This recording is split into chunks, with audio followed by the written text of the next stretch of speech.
আপনারা জানেন যে গরুর হাটগুলিতে অনেক সময় একটু শৃঙ্খলাটা অতভাবে থাকে না, বিশৃঙ্খলা হয়ে যায়। এটার জন্য আমরা কতগুলি ইনস্ট্রাকশন দিয়েছি। এক নাম্বার ইনস্ট্রাকশন দেওয়া হয়েছে যে গাড়িগুলি যেটা আছে গরু যে নামাবে এটা রাস্তা নামাইতে পারবে না, তাদের ভিতরে নিয়ে যেতে হবে, হাটের ভিতরে নিয়ে নামাইতে হবে। এবং যে গাড়িতে বা নৌকায় যে ট্রাক বা নৌকায় যেইগুলি আসতেছে গরু, আগেই তারা ওই ব্যানার দিয়ে দিতে হবে তারা কোন হাটে গিয়ে এটা নামাবে।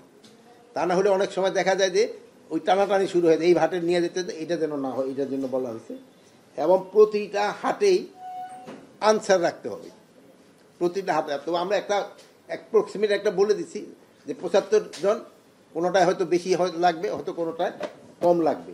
এইটার জন্য আমরা এই নিরাপত্তা প্লাস ওখানে গরুর ডাক্তারও থাকতে হবে, যেহেতু অনেক সময় অসুস্থ গরু ঝরু যেন বিক্রি না হয়। প্লাস অনেক সময় আছে যে গরুর আঘাতেও কিন্তু অনেক সময় লোকজন আহত হয়, এই জন্য একটু ফার্স্ট এডেরও ব্যবস্থা রাখতে হবে। আর একটা হলো ভালো খবর হলো, আমরা তাদের অনুরোধ করছি যে এখন তো 5% করে হাসিল নেয়, 100 টাকায় 5 টাকা। আগামী বছর থেকে যেন এটা 100 টাকায় 5 টাকা না নিয়ে 4 টাকায় করে নেয়, 1 টাকা করে কমানোর জন্য। বাট এবার আমরা কমাইতে পারলাম না এই জন্য যেহেতু অলরেডি টেন্ডার হয়ে গেছে। যেহেতু টেন্ডার হয়ে গেছে এখন তো আর আমাদের পক্ষে করা সম্ভব না। বাট আমরা এটা কি লোকাল গভর্নমেন্টের আমরা অনুরোধ করছি, হয়তো তারা আগামী বছর থেকে এটা কার্যকরী করবে। আর একটা হলো বাল্কহেডের ক্ষেত্রে ঈদের 5 দিন আগে থেকে বাল্কহেড চলাচল বন্ধ হয়ে যাবে, আর ঈদের পরে 3 দিন বাল্কহেড চলাচল বন্ধ থাকবে। আর আপনারা জানেন বাল্কহেড কোনো অবস্থায় রাত্রে চলবে না, কোনো সময় এটা রাত্রে চলবে না।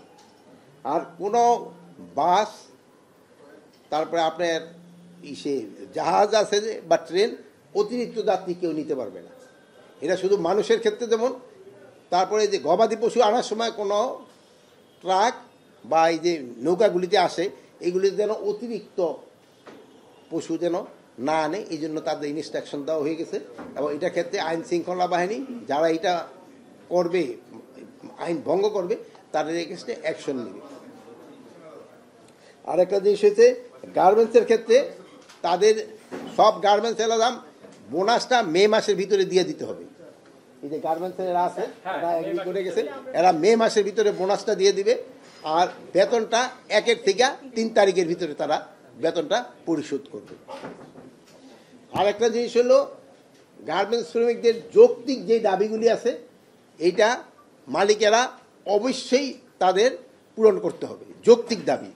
বাট কোনো অযৌক্তিক দাবি নিয়ে যদি শ্রমিকরা রাস্তা বা কোথাও ঘেরাও করতে, ওই ক্ষেত্রে কিন্তু আইন শৃঙ্খলা বাহিনী তাদের নিয়ম মাফিক ব্যবস্থা নেবে। এখন এটার ক্ষেত্রে আপনারা আমাদের সবচেয়ে বেশি হেল্প করতে পারেন, আপনারা কিন্তু সবচেয়ে বেশি হেল্প আপনারা করেন নাকি? আবার আপনারা মাইন্ড করেন না, কথা বলি, ওই পুলিশ কি অ্যাকশনটা নিল ওইটার একটা খুব বড় ছবি দেখেন। আর যে প্রথম যে যারা ভেঙ্গে ভেঙ্গে ফেলাইলো ওই ছবিটা কিন্তু আপনারা দেন না। এখন হাসতেছেন সবাই রাজি, কিন্তু কাদের সময় তো এটা করেন না। আপনারা যদি এটা করতেন না ঠিক মতো, আমার মনে এগুলি বন্ধ হয়ে যেত। এই জন্য আমি আপনাদের কাছে অনুরোধ করবো, আপনারা যদি প্রপারভাবে এই জিনিসগুলি করেন যে মানুষের ভোগান্তি হয়, তো দেখবেন লোকজনে অটোমেটিক চলে যাবে। যেহেতু পাবলিক সেন্টিমেন্ট কিন্তু একটা বড় ধরনের সেন্টিমেন্ট, আপনারা কিন্তু পাবলিক সেন্টিমেন্টটা আপনারাই ক্রিয়েট করতে পারেন, আপনারাই কিন্তু সবচেয়ে বেশি হেল্প করতে পারেন। আপনারা যদি দেখেন যে এরা যে এদের মাধ্যমে পাবলিকের ভোগান্তি হচ্ছে, এটা যদি আপনারা প্রকাশ করে দিতে পারেন, তো দেখবেন ওনারই এক সময় কিন্তু সবাই, যেহেতু আমরা তো সবাই তো মানুষ, যার যারটা বুঝি, সেই সময় বলবো যে না রে, জনগণের আর ভোগান্তি করা যাবে না।